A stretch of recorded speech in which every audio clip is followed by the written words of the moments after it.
Atheist Nomads, episode 238, Shepherd's Rod, part 2. The podcast you're about to listen to includes cursing and talking about hoo-haws. Please be advised.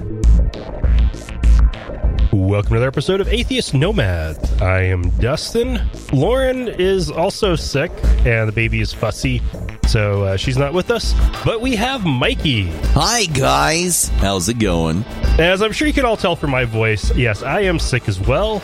I'm going to try to power through, and fortunately, if I lose my train of thought or get distracted or can't talk, Mikey is more than capable of picking up the slack. So, Mikey... Hey, how's it going? How are you? You're awesome. Thanks, man. I'm feeling great. A little tired, but I've got 1.5 shots of whiskey, and I'm ready to go. Awesome. It's a good day. Hi, gang. It's been a while since we've had you on. Been, I don't know, man, at least a month or two. It was October, or not October, November. We had you on in November last. Wow. Well, thanks for having me back. I appreciate it. I really like doing the podcast. It's a lot of fun. Yeah. I like to hear myself talk. All right, so we have a few announcements. Yeah. We are now in TuneIn. That's the TuneIn radio on the internet and on your phones. It is something that we should have been on a long time ago. I was sure we were. But now we are. And then discovered, no, we weren't, so now we are. That's super cool. All right. Yeah, definitely I'm going to have to make sure to get the word out on that. So we can get some more listeners in here. That's so fun. So tune in Spotify, iHeartRadio, Spotify, Stitcher, Google Play Music, iTunes, and of course we have our own Android and iOS apps. So if you have, so cool. Yeah, look us up in the App Store or Play Store, and we're there. Sweet. Leave the S out because Atheist Nomads is too long to be an app name. So it's Atheist Nomads. Atheist Nomad, no space. Okay, Atheist Nomad. Yeah, just one. Yep. So much lonelier. If you get this the S in there or the space in there, it should still come up. But yeah, whatever. Yep, you could find it. Yep. We have local drama with a local atheist who a few years ago everybody said he was an awesome guy. He owns this pizza shop. You should check him out. Lauren and I went there a few years back, and they made us some good pizza, served some decent beer. Yeah. We had a great conversation with Brad, and then later found out he is a complete and utter racist, creepy asshole. Well, yeah, let's do a quick recap. I'm personally involved in this story to an extent. I've never met Brad. I've never eaten there. End of last June, Brad makes videos that he calls the Fireside Menu Chats. Brad's a Canadian guy. He's got his family that works there, and it's located in Meridian, which is city adjacent to Boise. More Eagle. Yeah, so it's in the greater metropolitan area of Boise, but it's not downtown Boise. So there's a lot of people that eat there, and he has a relatively good reputation with a lot of people. So last year he made a couple videos, and the one that popped into everybody's news feed on Facebook was one where he was a shark and then also put himself in blackface with like big red lips. And there was some feedback from this. People like myself, I went looking through some other videos and I found some stuff that was problematic, and the conversation kind of exploded. He ended up making an apology video. And certain people like myself, I'm not a really big fan of the whole, I'm sorry your feelings were hurt apology. Or the whole, I'm not what you see me doing on video. That's not me, even though I'm the one that wrote that, performed it, edited it, and posted it on the internet. That doesn't reflect who I am or my opinions. I don't like that apology because it seems insincere. I'd much rather you were like, oh my God, I fucked up. I'm an idiot. And that's how I handle that, because I'm very open with my faults. Oh, because there's... as a person, and there are so many faults. If you're producing content... Yeah. There are 3 ways that it can go. Either it does reflect you, you're a con artist, yeah, or it's satire. Right. And so the defense that usually happens is this, is when racism is still considered to be a really heavy accusation in our society and not the default status through which white people just swim like fish through water. You don't necessarily see it if you don't learn to look for it. And so when you feel like personally attacked because people are calling you on saying or being something that you didn't necessarily realize was racist, it's not necessarily that they're saying there's something inherently at fault with you, just that your behaviors are reflective of a racist or prejudiced attitude. And I really do believe that when we measure from intent, that Brad didn't wake up in the morning and be like, how can I put the screws to these foreigners? Like, I don't think he's like that. And I think people instinctively defend the fact that he didn't intend to hurt anybody. But that's why there's things like accidental manslaughter. Like accidental racism is still racism. And you don't get to like paint that over with I didn't mean to do this. Like, you just don't. A decent apology for that would be a lot more like, I didn't realize that was what it was going to be like. Right. I will never do it again. I am sorry, and thank you for showing me the error of my ways. Right, or to steal from Jesus, repent, which basically translated means to turn away from. So just stop. Like, I mean, if every person was more aware of the things they did that negatively impacted others and then tried to fix that, overall we would trend towards a better society.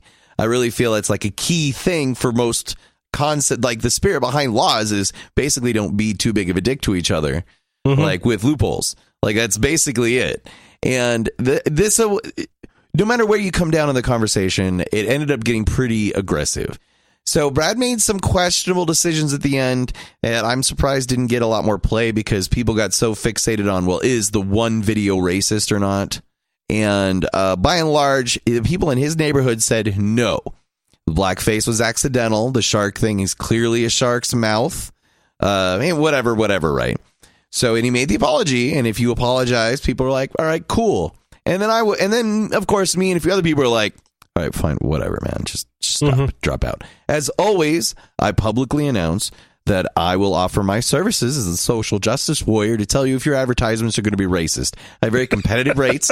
I'm not going to take it to cleaners. I'm literally just going to charge you $50 to go over any amount of material in a single session and tell you what may upset which groups of people. Like, I do that as a business service. No one's ever taken me up on it. If you're, I bet you would have taken him up on it for pizza and beer. Well, and at the end of the day, it's beneficial to society for us not to put that kind of stuff out there because it reinforces negative modes of thinking. It reinforces alt-right ways of looking at the world. We don't want to treat people like other. We want to definitely come at our best to be empathic and understanding as a society, to grow together towards just a better general humanity. And everyone has things they can offer, even if that's food. I have no problem. What this guy does. He's a small businessman. He makes his own videos. That's all kind of charming, and you want to get behind it. It's just that you don't get a pass because you're a small business person on paying your taxes or paying your employees. You also don't get a pass on your marketing. So, but it blew over, except this guy got upset. And now I have a friend who's a bartender at a local bar, and I'm not going to say her name because I didn't ask her if I could, and she didn't make this about her. He mentioned her. We really wanted to make it about her. I'm friends with her as well. You bring her on. Show. Yeah. And so the deal is with this is he actually went to her place of work with some friends and she works in the service industry. And so she's can't get fired. Obviously not a thing you want to do with any good job. And she does her best to offer good customer service while he pressures her to offer to accept his personal forgiveness or whatever, even brings one of his pizzas into the shop. And it was generally just a very harassing, and mind you, this is a smaller woman. Like, and I'm not saying that size has anything to do with it, but just to give you the right visual. She's about 5'2". She's okay. Yeah. And she is a military vet, real talk. So it's not like she can't handle herself. It's just that he doesn't know that. She was also working alone. Yeah. Like, he doesn't know that about her. He doesn't know her capabilities. And I'm not comfortable with strange men coming into women's place of work to force them into a confrontation when they have no opportunity to redress or escape the aggression you're bringing into their space. And I found this was the most offensive part to me because it was a willful act. I'm going to go to this woman's place of work. I'm going to harass her. And I don't care how charming you are. I'm a big enough dude that he didn't even bring me into the conversation, and I was definitely more aggressive than her, coming into his threads telling people they need to stop defending this racist BS. But I of course get ignored, even though I'm even a more public figure than she is. She's a bartender. You're intimidating. Well, not just size, but you don't hold back at all, and you have a following. It's true, but also, I mean, in the spirit of, I am also conciliatory to the idea that I would have at least granted him that he was not intentionally upsetting people if we could come to a concession on I will definitely focus on not doing this again, which is all we want culturally, is people to stop being assholes. I don't care about changing your mind. I want you to stop. We can worry about how you think and feel later. I don't really give a shit. At the end of the day is just stop making racist, sexist, horrible ads. Don't be a dumbass. That's ableist. See, I'm even working on my own stuff. We all have a process we're working through, and I'm willing to give you the fact that you're working on your journey and trying to be a better human being, because that's my end goal. So now Cat Up, he makes a new video, and first off, the brown face versus it being more or less offensive than blackface. I'm just appalled that anybody who got in trouble for putting on blackface would ever wear makeup again. Never mind 9 months later. Why are you ever, as a white dude who already got blasted in public for wearing blackface, why are you you know what I'm going to do in this season? Literally 2 seasons later. Yeah, I'm going to do brown face. Puts on a giant sombrero and, if I believe, a giant and gives himself a unibrow. And the makeup job is even poorly done. Every single thing about this is half-assed. And then does one of his fireside chat menus with the brown face on in full heavy Mexican accent, saying things like margarita. It's just poorly executed to the point where it almost looks like a parody of itself. Yeah. So professionally, I'm upset, as well as a human being upset. So my friend is the person who sent this to me, but she apparently didn't watch the whole video. I went through and I messaged her. I'm like, so is that you? He says her name at the end of the video. Calls her out, says hello. And I understood that there could be another. So long story short now, finally at that point, he made a brown face video with a sombrero and a heavy Mexican accent, a unibrow, and every horrible racist BS thing possible, and it's been blown up on public. He did take it down. Now, this was on his personal page, blah, blah, blah, blah, blah, and he took it down, but not before somebody saved it. So my buddy Aaron, who really doesn't care if I say his name because he's just as aggressive as I am on this stuff, and has been going into people's things, saved it on his Google Drive, and now it's been seen, last I checked, about 2,400 times. Local news outlets are interested, because here's the thing. My friend is a veteran, and that is an angle that we're just part of the story. And people, and I hate to say this, if I just said she was a bartender, people would be like, meh. But you say the magic V word, and all of a sudden our patriotism cells are activated, and we're like, we got to protect this soldier who can kill people. Yeah, we got to save her. Whatever on that. But for real, I'm using it now. What the hell is wrong with this guy, and why is he coming after somebody like this a year later? That's weird and messed up. So even if you don't think it's racist, I really want you to consider how you feel about business owners targeting random people just because they disagree with his racist policies. Oh, that seems weird. The creepy angle with it. Yeah, it's super creepy. He went to her place of work while she was alone. With people. Yeah, brought food, tried to force her to eat it. Harassed her for hours. Yeah, at her job. Is continuing to bring it up publicly. Well, yeah, I mean, that's bad enough as it is. I know a lot of people, your instinct is to be like, well, I would do this. And of course, I'm one of those people. But in reality, it's weird. It's so weird that you would be taken aback naturally if a stranger came into your place of work, found, literally, and mind you, this is just from internet conversation. It's super creepy just as anybody for someone to hunt you down that you don't know and then show up where you work. And if you're in the service industry, you're locked in, you're chained to the position. You should be allowed to, mind you, but you're not allowed to tell these people to fuck off. Now, granted, I come from an older generation of bartenders, and that's 100% what we would do if you just came into my bar to start action. Be like, hey, I'm calling the cops now, so you should leave before they get here, because trust me, they know my name for picking up drunks. They don't know who you are. And but we don't, now we have our customer service people are much more passive because we're a horrible culture. Right. And she just wasn't. I'm definitely not gonna victim blame on that. She just decided to be nice. Like, that's cool, right? But he took advantage of it. And bringing it up this late, I'm just weirded out by it. The racism stuff is still messed up, and I'm still seeing people on Facebook trying to defend this, calling it funny. It's not funny. It's not even remotely funny. I don't even say that professionally. I will stake my honor as a comedian. If that's a real thing. I'll stick every laugh line on it. Sure. It's true. It's not funny. It's not funny to be blatant. It wasn't funny when Mind of Mencia was doing it. I know people thought it was funny, but it's that his fans are still alive. And they're the ones that are on the internet right now being like, oh, it's just a Mexican joke. Can't you laugh at Mexicans? And it's like, no, what, real? For real? Yeah. That's their defense, guys. You can make fun of these people for being, I don't know what. I don't understand. So, all right. Anyway, that's the local drama from Boise, Idaho. We still have racist people who support poorly racist decisions. A bigger question on the decision to do a brown face video after being in trouble for a blackface video. I think at that point he's just being... He doesn't realize. I don't think he realizes the seriousness of it. Or he was betting he'd get more publicity by being more edgy. I don't honestly know, man. I can't get inside this guy's head because I wouldn't have made any of the decisions he made. I mean, yeah, I don't know. Want to be on his team, but he's making it so you can't.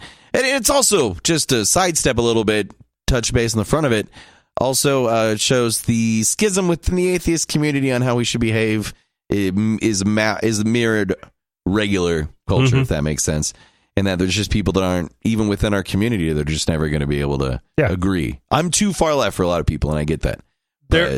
There are atheists who are reasonable, rational human beings. We would say that about ourselves. Yeah, our team are the smart ones, of course. Clearly, we're more educated and eloquent. But there are atheists who are not humanists. There are atheists who are not skeptics. Well, 100%. All you got to do is not believe in God. That's not hard to do for a lot of people. As a matter of fact, it's your default position. You start that way. Mm-hmm.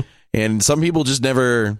Also, it's easy to fall into. Like, just not believing in something is like the easiest thing you could do. You could just stop. Right. You could just stop. I stopped believing in my dreams years ago. And theoretically, racism should be easier as an atheist than a believer. One would think. Should be. That doesn't seem to be the way it works out. Yeah, but we also come from more similar, I think, culturally in the way we look at it. We're both former religious people, and we've had to think through our process. And I think, the way that we approach it is not some of these people. I think a lot of atheists just never were, their family wasn't churchy.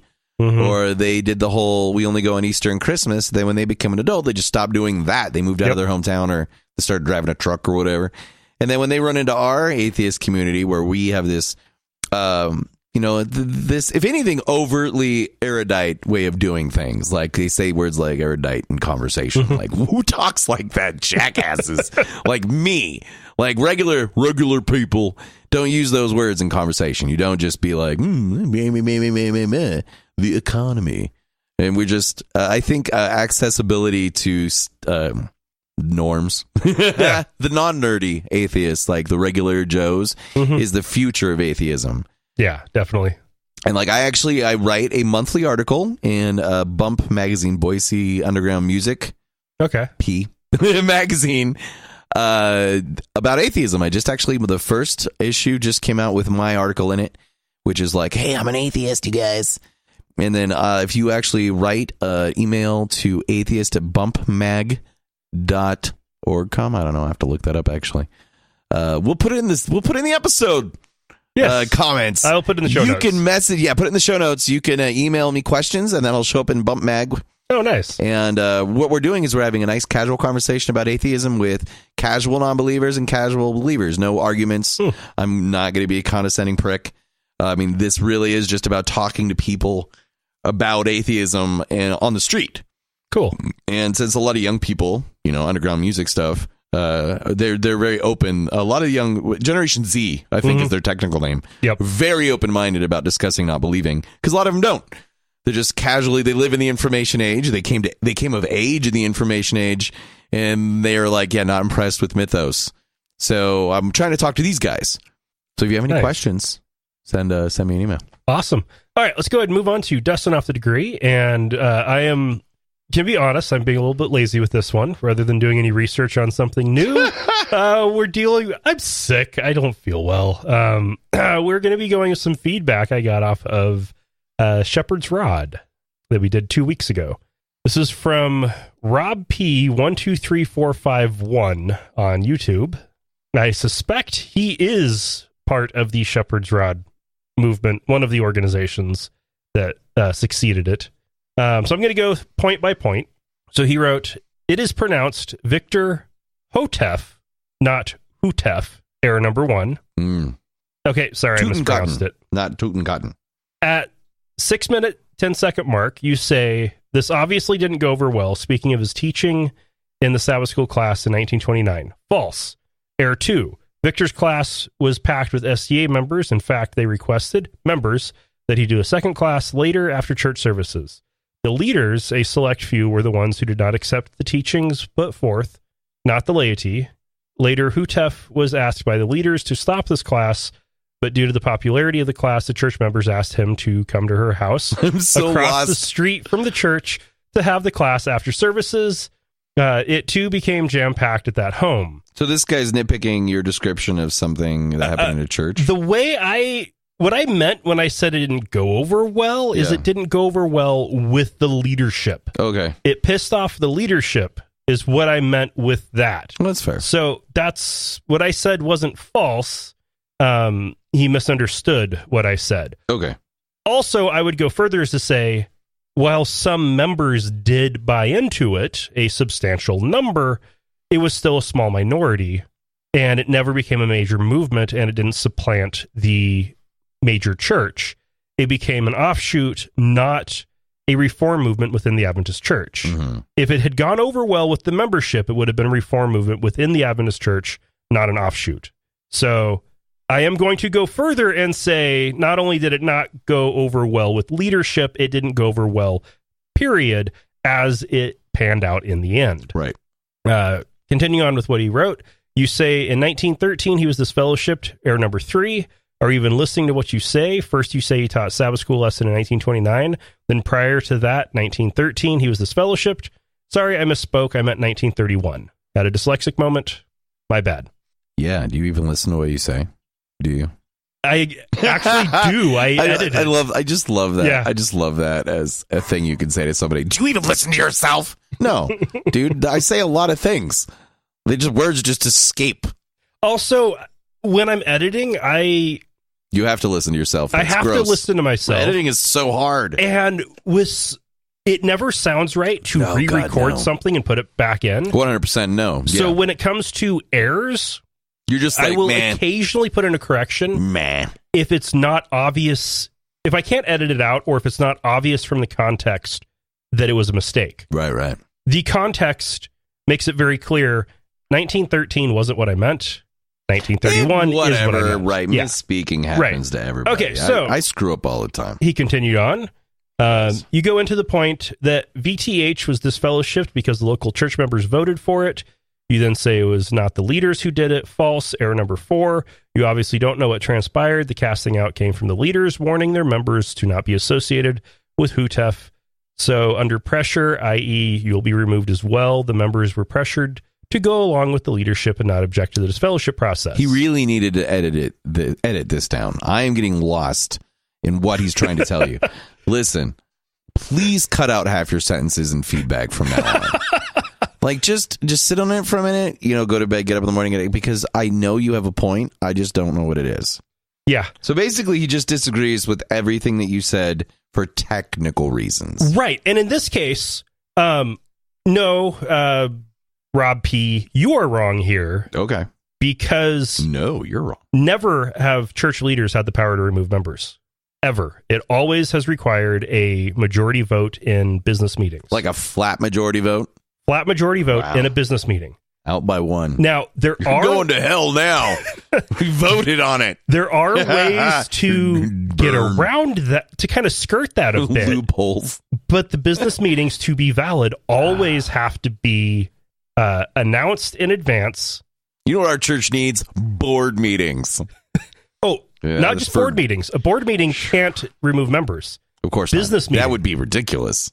Right, you have to get a business meeting of the general church membership. Man, I am not with groups. Groups are the worst. So if the leaders had removed his membership, that would have been a major scandal. Yeah. That couldn't be what happened. Worldwide. That is not how the Adventist Church works. No. Still, I don't think the leadership of the Adventist Church handled any of this well. Okay, so continue on with what he wrote. At the 10-minute 38-second mark, you say, speaking of the church as a whole, he, VTH, didn't get a lot of support.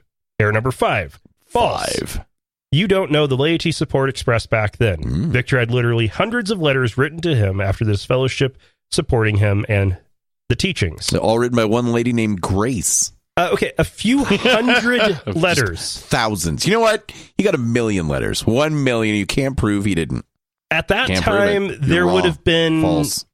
Several 100,000 Adventists in the United States. Yeah. There would have already been more than 1 million worldwide. Wow. And those are real numbers. Those are real numbers. Yeah. Hi, Dustin coming in here from editing. I got the numbers wrong. In 1933, there were 143,777 Adventists in North America. That's U.S. and Canada. And there were 384,151 worldwide. A few hundred letters. Just hundreds. Is not a lot of support. You know, I've never written a letter for anything. Good, bad, or evil. So, yeah, it takes a lot to get a letter, but I get what you're saying. If it was a big deal, it'd be a big deal. Like, I consider... Like, this isn't, having a black stormtrooper kind of thing. I consider people write letters about this stuff. If less than 1% are with you, that is not a lot of support. I just don't think letters measure anything. I mean, who writes letters? Really don't. Like, who just old people, not to be ageist, but they're the ones who do that kind of stuff. We post tweets about it in my age group and younger. Like, can't count that. Trending on Twitter for a day is our thing, is our letters. The trend on Twitter did not. False. By way of disclosure, what you heard is not applying to the original Davidians. At the 13-minute mark, VTH taught not to distribute literature on church grounds. This may have come from branch Davidians and the teaching of their leader, Ben Rodden. We'll be back later to pick you this subject. We'll be back later to pick you this subject.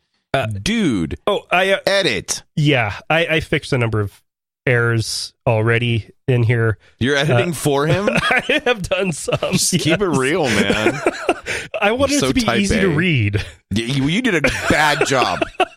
You're doing this verbatim, and I have it in front of me, and I'm like, what? Okay, so the next sentence is my favorite. What I saw, or what I heard from Grants Pass in the 1980s, it was always described as Shepherd's Rod and some other group that I don't remember what they referred to them as.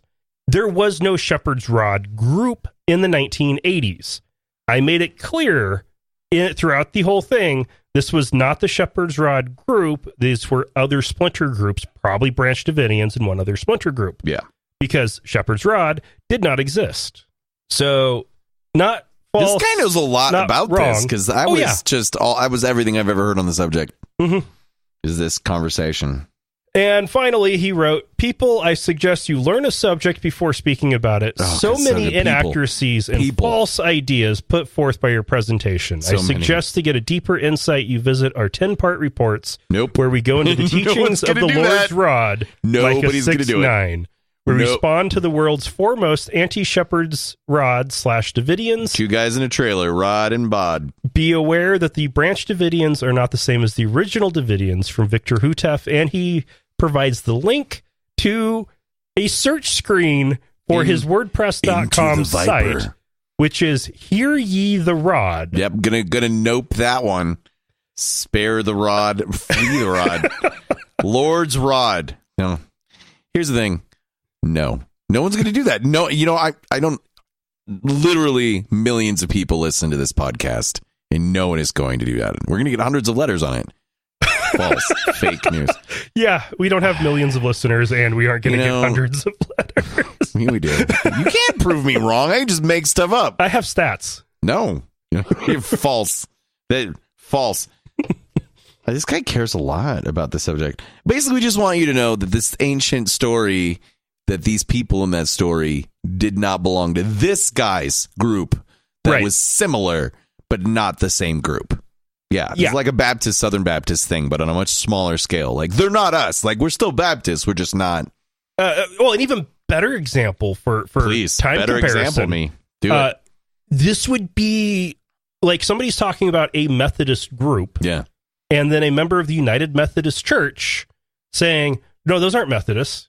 Well, they're not the real Methodists. That group doesn't exist anymore because it's now part of United Methodist. What happened with the Shepherd's Rod Davidians was the exact opposite. One group completely collapsed and separated out into numerous factions, which I suspect this guy is a diehard member of and considers it his personal ministry to go onto YouTube and type in a search for Shepherd's Rod. And then sending people corrective information that they don't care about. And then try to correct what he views as inaccurate information. Please send him a link to this episode so he can listen to this entire conversation. Oh, I am sure he will find it in his next search on YouTube. I want him to get called in. I want him to know how badly his email sounds to people who can read. As a rule of thumb, when it comes to what a horrible thing to reference history about an organization, I do not go to that organization or one of its successor organizations for the source of information. For their actual history? Because you can't trust them. It's almost like history was written by people with the point of view they wanted to support. Right. Almost. Because, like, if I wanted to look up history on the Adventist Church... Or the American military. From the perspective of the Adventist Church... and how we treated the natives. Ellen White, according to the Adventist Church, held a 20-pound Bible for an hour and 45 minutes. We have millions of listeners. And at one point, she didn't breathe for 11 minutes. Sure. While in vision. In space. And was even examined by a doctor. Oh, of course. Oh, bullshit. A doctor of happened. The faith. So ridiculous. When you go to third-party sources, when you are looking at history about something, preferably multi-sources and drawing off of multiple sources themselves. Yeah. You don't go to a biased source. If you want to... When I research single source anything, if you can help it. Right. Yeah. When I research what a particular group believes, then I will go to that group's own materials about what they believe. Yeah, and then the people who used to believe that, and then what they have to say about it, and then everything else that you can. Like, it's when researching a thing, you research it. Like, it's a complicated thing. You don't... This guy clearly has an agenda, and we're wrong a lot. Yep. About this, apparently. Yeah. I count 2 mistakes that you made, at least. One, that you answered his email. It wasn't an email, it was a YouTube comment. Oh, shoot. This whole thing? Yeah. The 1,400 word... Wow. Actually, okay, I'm less impressed now. He split it out into 2 comments. Oh, thank goodness. He needed to take a break before he came back to it. Maybe there's a maximum. I've left 3 YouTube comments in my life, and they were all responses to things people said about me. All of them were insults. I don't. Here's the thing. General rule of thumb, if you're a content creator, don't read the comments. I mean, you're obviously still into that. Yeah. I mean, you'll get over it at some point. If I got more feedback, I would. You know what I do? If you go to my YouTube videos under my name and you leave a negative comment, I just want to prove it. You just never see it. Everything's approve only on mine. Because here's the deal. These are submission videos that I have to send to professionals. Right. And I'm not going to have your half-assed armchair attempt of judging what it is that I do semi-professionally out in public. It's just not. I curate the message of my own stuff. I mean, actually, I would suggest that for you when you're ready. Like, if you get a lot of this. My old, because, you know, I, was it 7-8-year-old atheist blog, Bearded Atheist, that I update twice a year. I still get religious people that go through and leave comments. I approve them all now because I don't approve, but they're all up for approval because why? You're going to go back on something I wrote 10 years ago and be like, well, I disagree. Who cares? Yeah. Who cares? All right, time for our first break and then the news. Atheist Nomads is proudly brought to you by Archway Hosting. Check out their low-price, full-featured hosting solutions at archwayhosting.com. That's ARCHWAY hosting.com. We're also brought to you by listeners just like you. You can find out how you can become a patron at patreon.com/atheistnomads. That's patreon.com/atheistnomads. Last week we talked about Father Fosher. I know I'm mispronouncing that. Still don't care. I mispronounce names. That's what I do. Fosher. It looks Fosher. Faucher. I think it's Fosher. Not Foker. Anyway, we talked about Father Foker. Sorry, that was my fault. Or we'll just call him Father Fucker for now. No, I mean, well, oh no, yeah, we can. This guy, we can. Well, we're gonna call him Father Fucker. Anyway, Father Fucker. Yeah, a Boise Catholic priest. He got arrested, and now more details have been released. He was released from jail on a $250,000 bond and is facing 12 counts of sexual exploitation of a child. 12 counts of sexual exploitation of a child. Yes. So not a minor. That means like a kid. They phrase these things intentionally. I think Idaho is one of those where if it's of a child, it means under 14. Yeah. Okay, yeah, that's a kid. It's a little person. He's also getting charged for possession of marijuana and ecstasy. Oh, first off, ecstasy should be legal. He's 72 years old doing ecstasy with children, or more likely giving the ecstasy to children. Yeah, I can imagine. Okay, 2 of the charges are for child porn. I want to imagine that he shared. Oh, and when the cops raided his parish house at St. Mary's, he kept child porn in his parish. Yeah, man. The police found so much child porn. Nobody has just a little bit of child pornography. Like, you're not going to just have like one picture that you just saw one day that you're into. Like, there's not it's literally a portal. It's either no child porn or terabytes of child porn. Yep. I don't think it's not like a foot fetish, which they're not even going to call a fetish moving forward. That's just a weird secondary sexual characteristic because our species is all sorts of fucked, yo. Because that's weird shit, man. Feet are weird. This is beyond that. That's like if this were like from here to the end of the state line, like child pornography is like in another dimension. Like, yeah, I don't even know. And I actually used to work in the prison, and I met a lot of people who had been, were in prison for this. And generally speaking, when you talk to them as human beings, sometimes you tell yourself you sense something, but a lot of time it's just a dude. Because I worked in a men's prison, just a dude who had sex with his grandchildren. And in your head, because professionally you can't treat them as, any revulsion, you actually have to learn how to process that, some emotional distance. And they seem like normal people, which means somewhere inside, something is going on. Like, we can have a long conversation about the church and the effects that they have on people that produce a lot of pedophiles. And I think there is some cultural things that we might be able to point to, but that's pretty fucked up, man. Yeah. Now, it is worth noting that he is not accused of creating any child porn. I think that's a step. That's like saying, it literally is pretty much like a difference between owning snuff films and making snuff films. Like, yeah, sure. Like, you were killing people on accident, but you didn't do it on purpose. Like, if you're consuming child pornography, I just don't. Where's the high ground to defend that? The key thing here is not worse. Okay. Consuming. 2 of the charges are for sharing child porn. Oh, so hey, look at this hot naked kid.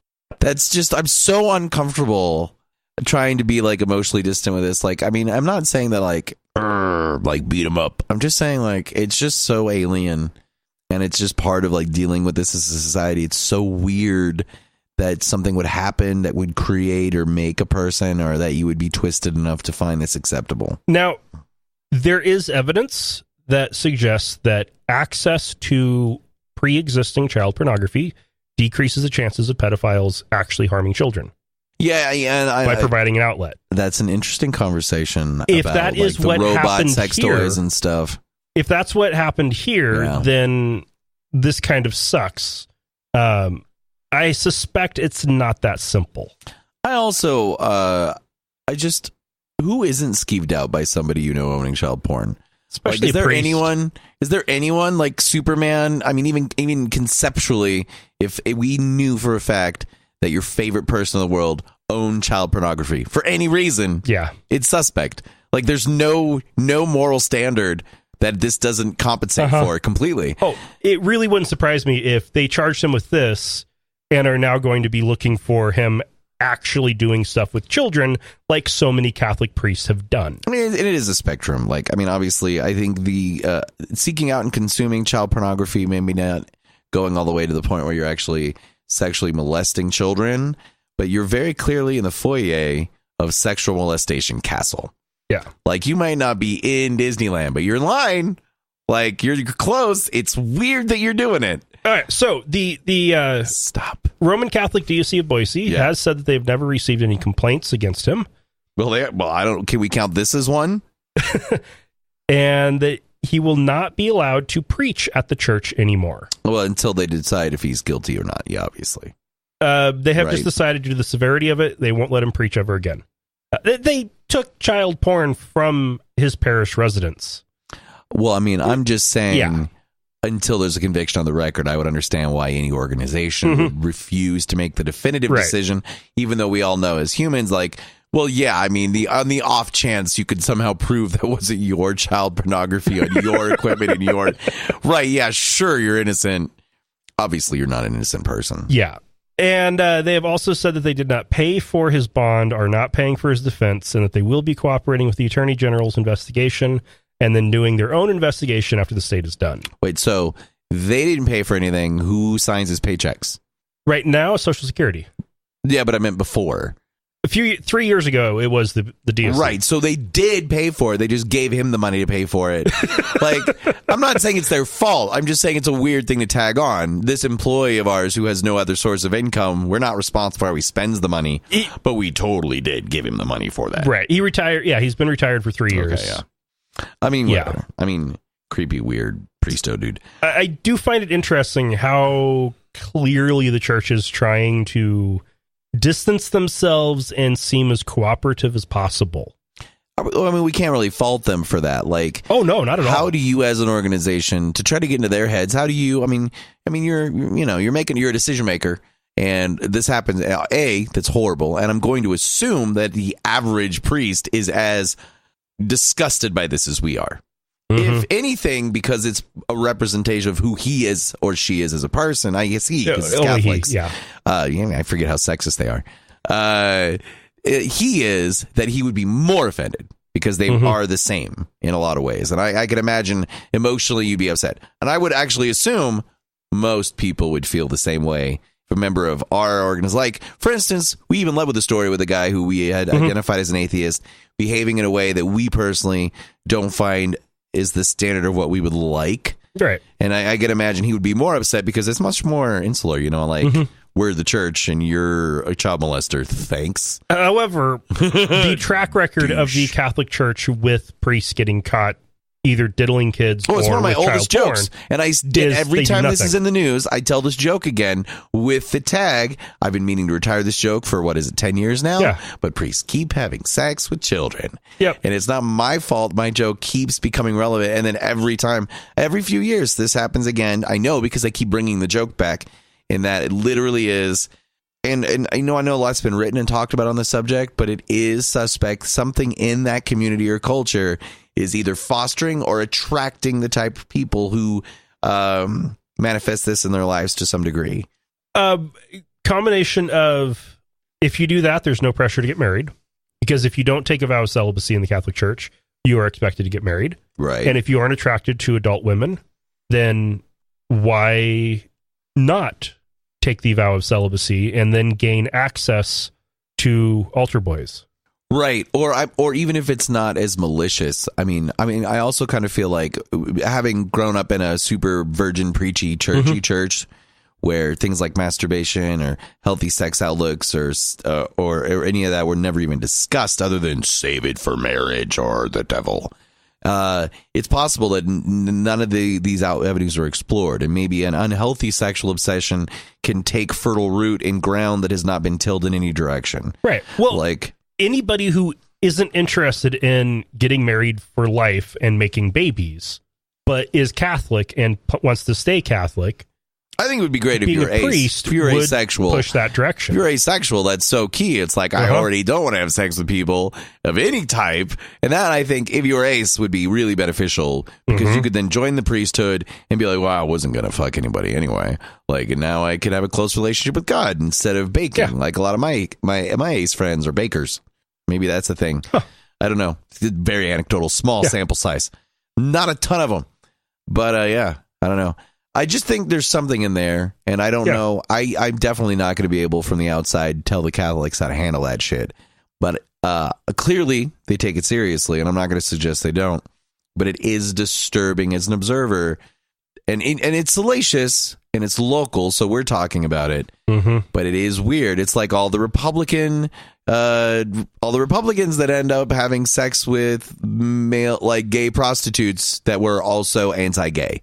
Yeah. Like, it's that weird. It's like, why do you guys have all these dudes? Like, it's weird because if you just join our team, you can just go fuck gay guys. Like, they're into it. Like, I don't know why you got to be on the opposite team being like, boo the gays. Like, I don't know. We like to call that the Mike Pence. That's the scandal I want for him. Gay prostitutes for Pence. Somebody take a hit for the team. Okay.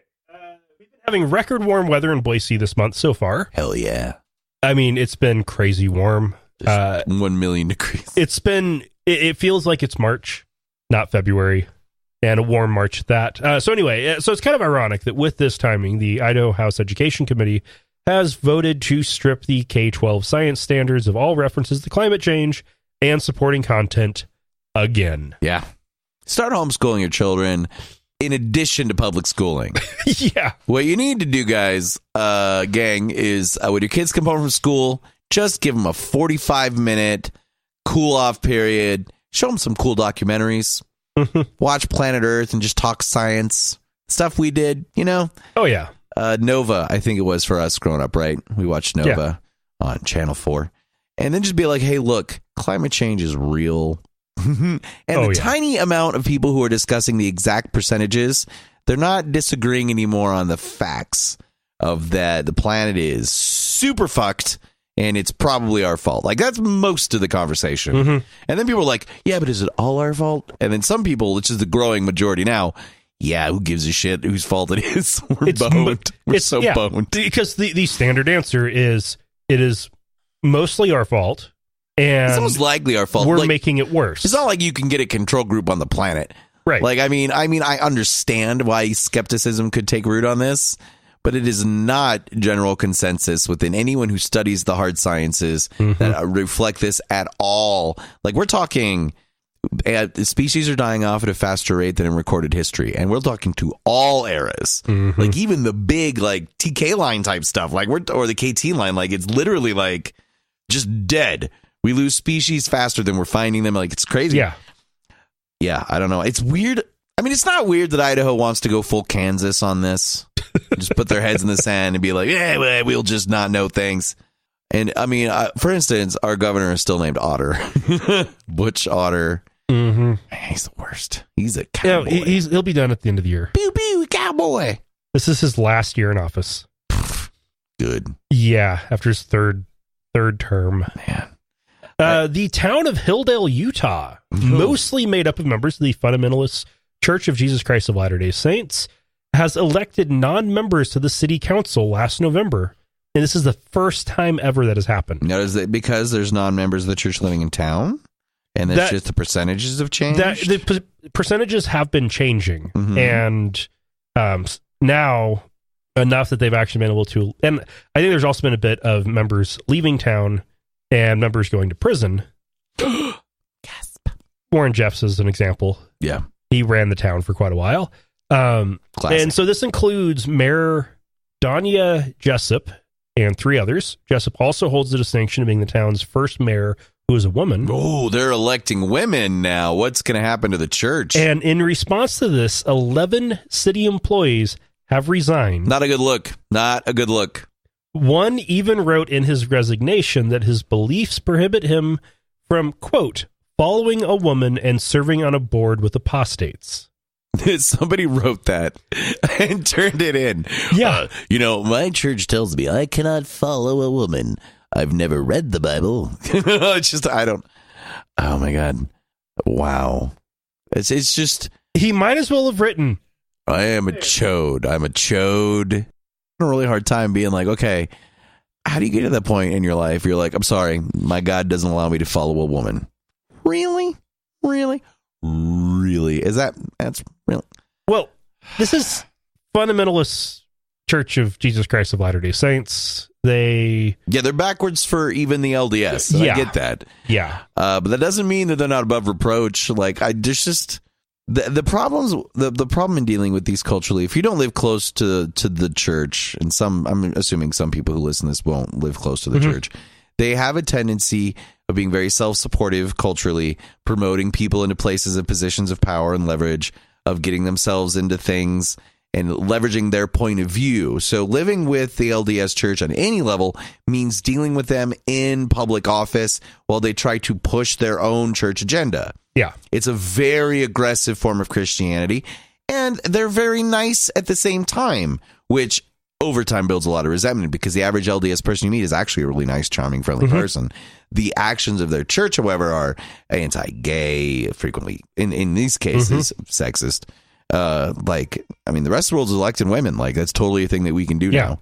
But you have a woman for a mayor. Awesome. Fine. Also, who gives a shit who your mayor is 98% of the time? Right. Right. It So, makes why no is difference. if you're not involved in the running of your city, I don't really care who the mayor is. I know who my mayor is because I kind of half pay attention and read the paper every once in a while. Yeah, just quitting your job because your new boss is a woman is you might as well just put it down, man. Put it to rest. Go lay in a dark room until you die. Like, Or- what are you going to do for society at that point? Fundamentalist Mormon, go farm. Yeah, maybe just go churn some butter, dude, or whatever. Yeah. Whatever it is, just get out of the way. Like, shake your fist at the clouds and cry about women running your city into the dirt. They're electing non-church members. I didn't say non-believers, non-church members, and they're electing women. So I'd like to think that there's more people who live in Hilldale than used to, and that a lot of these people have the internet or might not be blonde-haired, blue-eyed white people. Actually, I would suspect a lot of them are just Mormons. Just regular ones. Yeah. The non-weird type. The less weird. Yeah, I don't know. I mean, I guess All Mormons are weird. I like LDS people. They're still weird. Well, yeah, but I mean, you know how we feel about that. I mean, everybody's weird. Atheist Nomads. Send us a message on our Facebook page at facebook.com/Atheist Nomads. Or better yet, call us and leave us a message at 541-203-0666. We might even play it on the show. You can also help us out by leaving us a review on iTunes, Stitcher, or your podcast directory of choice. Oh, well done. So like middle finger. There is a little community called Bayview. And it started in the 1800s as a Methodist campground. But since then, it has morphed into a summer home community. This town was founded on a church camp, you guys. Yeah. All right. Yeah. Solid. So summer home community now. Yeah. It is governed by the Bayview Association, which maintains a relationship with the United Methodist Church, Well, mostly yeah. for tax purposes. It's a church camp. Not anymore. It's now sure. private, but it's still associated with the church to be tax exempt. Beautiful. In 1947, they added a bylaw that made being a white Christian a requirement of owning land in the community. Sure. World War II was over 5 years ago, but whatever. They were Well, 3. Well, I was- I'm bad at math today.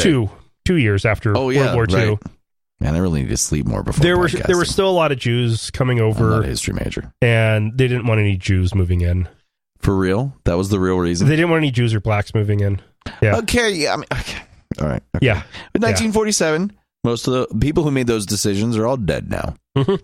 So then, a decade later, they removed the race requirement. Oh, good. The 50s.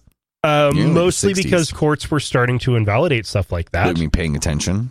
And in 1986, they decided to add a requirement of needing to provide proof of active membership in a church with, as one piece of evidence, a letter from your pastor. Is a town, and that the religious test is unconstitutional. So it looks, acts, designed, and is the feel of a town, but you have to be a Christian, no longer white, that's redacted, Christian. And you need letters from your church leadership. Now, is it just Methodists that they're accepting, or are they a little bit more... All Christian. Well, I mean, at least they're open-minded Yeah. to different kinds of white people. So the reason why some of these residents are suing, one example is somebody who this cottage has been in his family for several generations now. Oh, and he's not a believer anymore. He is culturally Christian. Yeah, well, married to a Jew. Why not? And his children are being raised non-religious. That's fair. So when he dies, no one can inherit the property. That's beautiful. So it becomes property of the association. It always comes down to property, isn't it? There's another person who is suing who is married to a non-Christian. You're really into this story. It's an interesting one. It's an interesting story. I think it's pretty clear that seems... It just seems weird that you would have a religious test to move into town. Like, that seems like the kind of thing you would make a movie about. Yeah. Now, according to a Yale law professor that the article quotes, okay, this is actually kind of common. Yeah, in parts of the country I've never been to, but sure, why not? But so creepy that you would do that. Generally not enforceable. Just people that look like us can move here, right? Oh, yeah, totally. We wouldn't want any of those, words that I'm not going to say in the future, like moving in with us. And it's just like, it's got to be a white Christian man and his white Christian family. And no gays or black people or Jews. Yeah, that's just... Yeah. I mean, I know those people were alive in history, and it wasn't even that long ago, and some of them are still super old and alive right now. And obviously, the next generation is still around making decisions, and they were heavily influenced by this culturally. It just seems weird that at some point in the last few decades, we didn't, as a group, go, let's just not do this anymore. Uh-huh. I'll bet you $500 right now they don't have a black church, though. They got rid of the white people rule, but there's not a lot of black people. You don't start a city on no black people, and then they just show up. These are summer homes. In groups, yeah. I'm going to say they're not welcoming to people who are different than them. There aren't a whole lot of not white people in the United States who have the money to own and maintain a summer home. And I agree with you. I'm just saying most white the people percentage can't even afford that. Even the percentage of people of color that could afford probably wouldn't choose the used to be super Christian, only Christians can live here group. Even I would say even a lot of people of color just don't naturally vibe with that. It seems like there are pockets of communities maybe that would move. But if they don't have a heavy farming community where you would have some migrant workers, or if they don't have like culturally, I mean, look at where it is in the country. It's not exactly versatile. Right. Well, it's just you've got people, except for Detroit. Yeah. Well, I mean, but that's a city thing. And I mean, the history of Detroit is fascinating on its own. But yeah. Yeah. So the people in the poor communities of Detroit are not buying homes, like you said. Like exactly. They're just not. And it's not even about, and it's color why they're there, but it's not why they're, the immigrant communities in Dearborn that are Muslim probably aren't going to be buying summer homes either. And definitely not with a bunch of Christians. Right. Yeah, I mean, just like a person where you're not like, hey, isn't it weird, Dad, that everybody here is a white Christian? Yeah, it's super bizarre. We're not buying this home. Realistically, if they drop that requirement, the worst thing that will happen is a few Jewish people and maybe an atheist might buy a home there. Well, over time, I mean, the city will just grow into something else. Yeah. Like more people might move there. Maybe it'll become like, it's just natural community growth and evolution. That's normal. Like, I hope they lose. I don't like the idea of us labeling cities as not cities. Like, it's just clear this is a community that people live in, and you shouldn't have a religious test to move in. Association? Yeah, just the whole town. But what's the population? Do we have that number? That I don't. Okay. Unknown. You know what? I bet they have millions of people. Hundreds of letters, just hundreds. Gloria Copeland is a megachurch pastor and co-founder of Kenneth Copeland Ministries, along with her husband. Real peach. And she also serves on Trump's Evangelical Executive Advisory Board. Which is a thing that exists. At least it definitely did during the campaign. Trump's Evangelical Executive Advisory Board. I would assume it hasn't been done away with. And she decided to weigh in on this year's terrible, horrific flu season. Please tell me you have her saying this. Yes. Oh, thank God. He redeemed us from the curse of flu. and we receive it and we take it, and we are healed by his stripes. Amen. You know, the Bible says he himself bore our sicknesses and carried our diseases. And by his stripes, we were healed. So get on the word, stay on the word. And if you say, well, I don't have any symptoms of the flu. Well, great. That's the way it's supposed to be. Just keep saying that. I'll never have the flu. I'll never have the flu. Put words. Inoculate yourself with the word of God. I'm honestly surprised she knew the word inoculate. Like I don't want to make fun of everything about her, but I do. Like these are the people that Idaho listens to before they make laws. Yeah, like they listen to this exact type of person, and it's like, well, clearly Jesus inoculated us against climate change. In his stripes, we are healed. I remember all this from church, and it's so crazy. Like there is a lot of Christian sects that believe that if you speak to the spirit of sickness, that it can take power over you. That if you actually say, I'm sick, you give the spirit of sickness access to your physical body, which is gross and not even really biblical. They twist it. And she's speaking like this. She's basically saying that if you claim health in Jesus' name, if you claim that he healed you in his stripes, that you yourself will be healed before you're sick, just by refusing to admit that you're sick. And that is literally how much science these people believe in. Now, it's exactly how much science they believe in. You can get away with this kind of belief because it's cold or flu-like symptoms. Without a influenza test, you cannot say for certainty whether it is a cold or it is the flu. Well, I mean, unless it kills you. It's so convenient for the culture to tell you not to admit that you're sick. The human mind is a very powerful thing, and you can be pretty sick and just willpower yourself through this. So if you and I were enmeshed in a culture where we weren't even allowed to admit that we were sick, we would reinforce that as we hung out in our fellowship. When we get together for our prayer meetings or whatever that is that you and I would do instead of this, it's totally prayer meetings, you guys. I did so many prayer meetings and Bible studies and that other nerdy Christian shit that we used to do. We would not admit we were sick to each other. I could be dying and have pneumonia, and I would literally be like, it's my asthma acting up. And you would infect everybody else there. Right. But there's the thing, but then you wouldn't. So in public, you would very much comport yourself as a healthy individual. Maybe even, because the human mind is amazing, reduce your outward symptoms. And then in the privacy of the car on your way home, you might be blowing your nose. But because psychologically you're so in tune with the idea of not admitting you're sick, you might not even make the connection or allow yourself to connect yourself to the sickness. I went through this growing up. And she is speaking to the people who will just go, yes, I believe that Jesus, because I mean, that kind of stuff, I get it. Jesus took on our sickness. You're basically saying right here that your dogma is no real Christian has ever been sick before.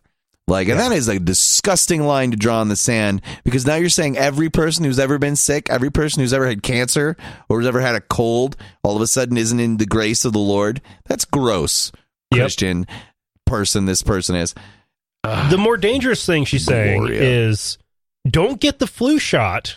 Yeah, practically. Just pray. But that's just where she's coming from.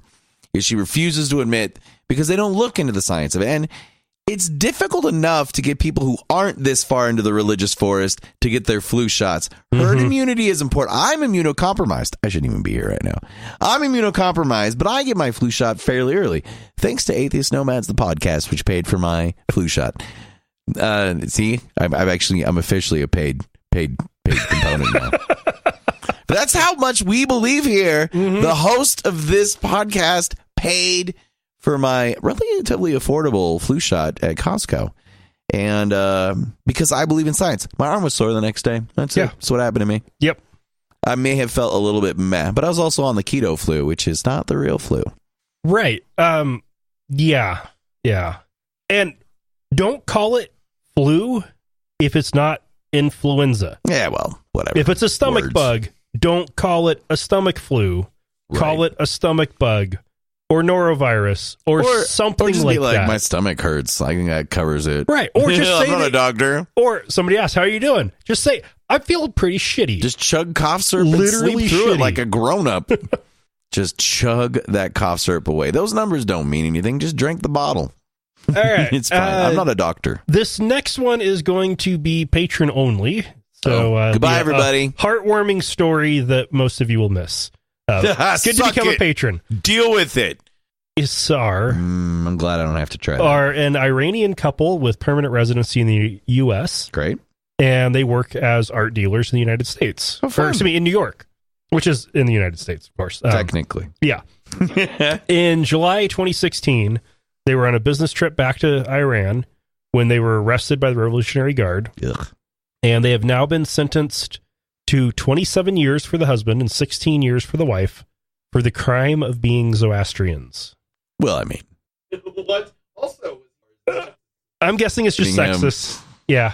My God, for real? Because they are... Now, there was a couple of elements here at play. They were initially arrested them on claims of security concerns with them being dealers, dual like national. Spies. Oh. American spies. Well, okay. And we do have a lot of money to pay spies off. Like that all fell apart. They have taken advantage of some Iranian laws that make it so that you can seize the property and sell it at auction for any dual nationals. We do that to suspected drug dealers. Like, yeah, pretty common internationally to just take stuff from suspects. Oh, this is mine and this is mine. But there's a reason why Iran is the home of the Zoroastrian religion. Oh, wow. Yeah, it's true, isn't it? And there are almost none left in the country. A strict policy of eradication. Yeah. History's a real especially dick. since the democracies where you can get to do that. And there's a large 100,000 person population of Zoroastrians in India. Yeah, it's a significant, I mean, not compared to their population, but that's a significant group. That's like almost half of Boise. Yeah. Just hanging out. Yeah. It's just weird that you could get arrested. Well, I mean, persecuted for a religious belief. It is important to remember that there's still places in the world where you're not allowed the safety of believing weird stuff. Mm-hmm. And there are some of those really old, more minor religions, like in modern terms, minor faded. Religions. Yeah. That the basically Church of John the Baptist, they're not Christians. They believe John the Baptist was the savior. Wow, that's old school. Even John the Baptist didn't believe that, allegedly. And this group at, first century, second century was bigger than Christianity. Seems like something hipsters could be into. And there are still adherents to this day. Religion is so weird, you guys. It's just this small little group now. I belonged to some weird small churches that had weird small beliefs in my childhood. We rotated churches a lot. And that's still kind of weird that you would be like, who's the real hero of the New Testament? John the Baptist. Yeah. Dude who was Jesus' cousin and said he was Jesus and then got his head cut off? Yeah, that dude. He fulfilled literally zero prophecies except the exact ones about him specifically being that guy. Yeah. Well, of course they would say that. Only my made-up parts are the real parts, not yours. Right, yeah. I mean, for books written a long time after the facts. And for facts. A bizarre one, but this is something bizarre that Iran's president is known for doing. Yeah. Publishing information that would seem to go against his agenda. Presidents are weird these days. He's weird. Presidents just aren't what they used to be. Maybe I'm getting old. He released a study that shows the public support for the nation's dress code for women has been declining quite rapidly in recent years. And as it stands, 49% of the population think the government should not be allowed to dictate what women wear. That's what you get for letting people get on the internet and find out stuff. 49%. Yeah, plus minus 100% people. They're down to only 39% thinking that women should face criminal charges for not wearing a hijab in public. It's almost impossible with the consumption of the exportation of Western point of views. As much as we objectify women in a different way, you have to admit that we do allow women a lot more self-expression than the parts of the world that control exactly how a woman should dress. Yeah. And even though there are women who believe, what they believe and decide to go with that, It is difficult in a progressing society where you can't just go, maybe we'll let the women decide. Yeah, if a woman wants to wear a hijab or whatever she wants to do, I'm behind that because she picked it. Even if the reasons behind it are conservative or super religious, I'm not going to go tell her she can't dress like that because it affects me not at all. And I'm clearly enmeshed in Western culture. But that thought right now, and mind you, historically speaking, for the few viewers you have that don't already know this, that part of the world used to be the progressive part of the world. Yeah. They invented so many things that we use right now. It's disgusting how little we know about like the laws themselves were mostly codified in that part of the world. Never mind the God most everyone believes in. And some of those habits even came from certain. I am not comfortable telling a woman how to dress. Yeah. And I feel like more people are on that boat. Check out the show notes and send me an email at atheist@bumpmag.something or other, or com, or just go to Bump Magazine. Like if you're in Boise, you can pick up a copy and read it. We're actually having a discussion about atheism on the street level where you live. Or just find me on Facebook or Twitter or Instagram. Like the pictures of my animals. And tell me what you think about me. Mikey's animals are adorable. God, I only like cute things. Yep. I'm a really horrible person. And remember, not all those who wander are lost. I didn't say it this time. Thank you for listening to another episode of Atheist Nomads. You can find show notes and contact information at atheistnomads.com. Follow us on Twitter at Atheist Nomads and like us on Facebook at facebook.com/Atheist Nomads. Please subscribe to the show in iTunes, Stitcher, or your podcatcher of choice. And while you're there, feel free to leave us a review. Theme music is courtesy of Sturdy Fred. Until next time, this has been the Atheist Nomads.